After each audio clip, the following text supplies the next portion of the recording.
Bapak, Ibu-ibu, dan saudara-saudari yang terkasih dan berbahagia di dalam Dharma. Kembali bersama saya, Upasaka Pandita Aryananda Sahari.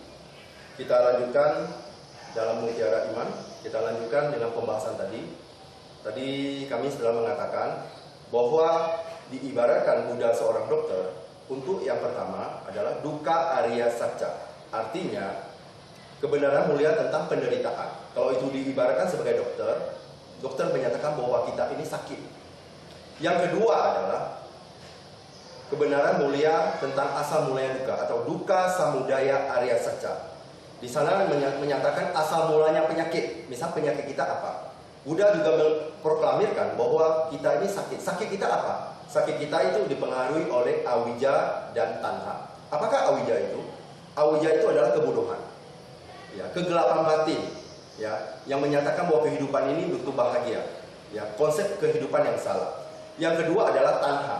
Tanha itu adalah pemuasan nafsu yang terus menerus. Ketika kita puaskan, dia akan terus ketagihan. Itulah dua ini adalah sumber penderitaan.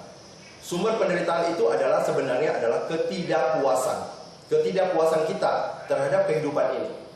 Salah satu contohnya, kita bertemu dengan orang yang kita sukai, akhirnya terjadi perpisahan. Itu adalah ketidakpuasan. Kita menginginkan sesuatu yang bagus, yang mahal, tapi akhirnya kita harus menderita karena dia akan terjadi kelapukan. Itu yang kedua.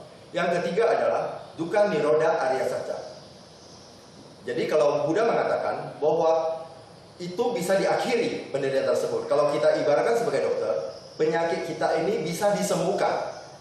Ya, bisa disembuhkan. Dukkha nirodha arya sacca.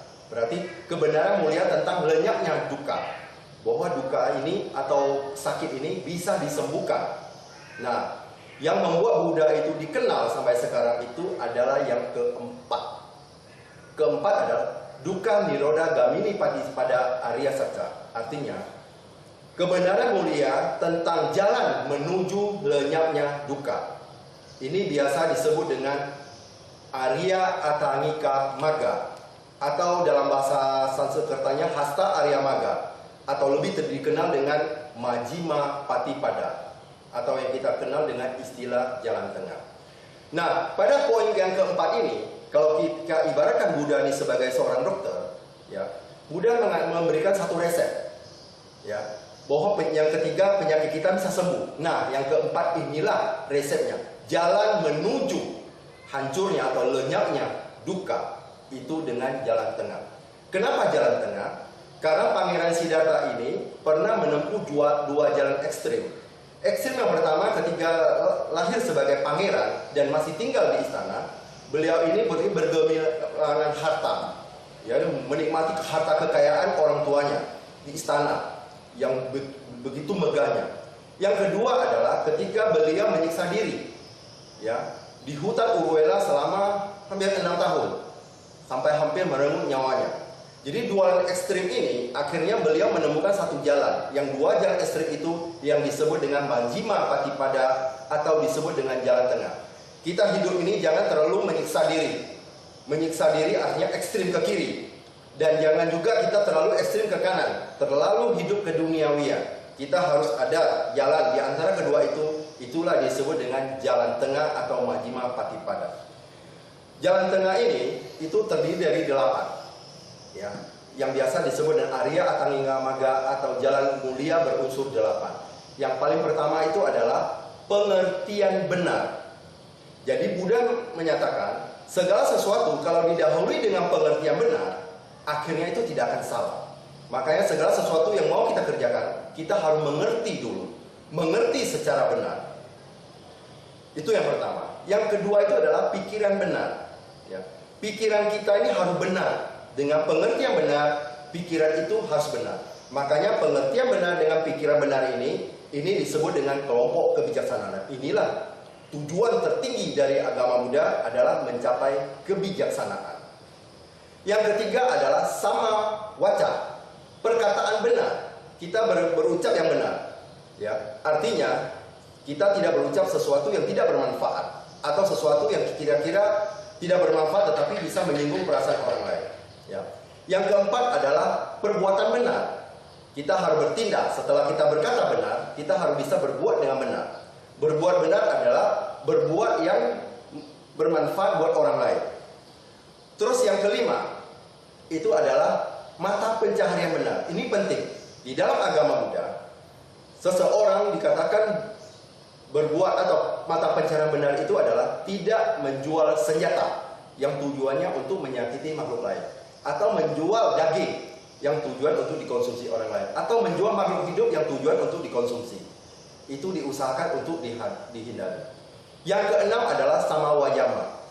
Samawayama ini penting karena usaha kita adalah untuk menghancurkan pikiran-pikiran negatif yang belum muncul. Terus untuk menghancurkan pikiran-pikiran negatif yang telah muncul atau perbuatan negatif yang sudah muncul. Ya. Terus kita berusaha untuk membangkitkan perbuatan baik yang belum muncul. Terus yang keempat adalah kita memelihara perbuatan baik yang telah ada. Ini adalah usaha benar. Yang ketujuh adalah perhatian benar. Kalau kita dalam perhatian benar itu adalah kita punya perhatian terhadap semua yang ada di lingkungan kita, terhadap gerak-gerik jasmani kita, perbuatan kita, semuanya kita harus dengan konsentrasi, dengan perhatian yang cukup. Ya. Perhatian kita terhadap fisik kita, terhadap semua perbuatan-perbuatan kita. Ketika kita meditasi, kita menyadari lingkungan kita, gerak-gerik dari badan jasmani. Itu yang ketujuh. Yang kedelapan itu adalah meditasi benar atau konsentrasi benar. Konsentrasi benar di sini adalah kita menguatkan pikiran kita itu, ya, dengan mengisi dengan energi-energi positif. Ketika kita meditasi, kita memfokus kepada satu objek. Tujuannya adalah agar pikiran ini, energi-energi positif yang berkembang dalam pikiran itu semakin lama semakin kuat. Inilah yang disebut dengan jalan utama beruas 8. Bapak, Ibu, dan saudara-saudari yang terkasih dan berbahagia di dalam Dharma. Dari 8 ini kita bagi menjadi 3 kelompok. 3 kelompok ini kita sebut dengan sila, samadhi, dan panya. Sila itu yang tadi saya katakan, kelompok sila itu yang pertama adalah perkataan benar atau ucapan benar, perbuatan benar, terus mata pencaharian benar. Ini adalah kelompok dari sila. Ini adalah kelompok dari pondasi. Yang kedua adalah kelompok samadhi, yaitu usaha benar, perhatian benar, konsentrasi atau meditasi benar. Ini adalah kelompok dari samadhi.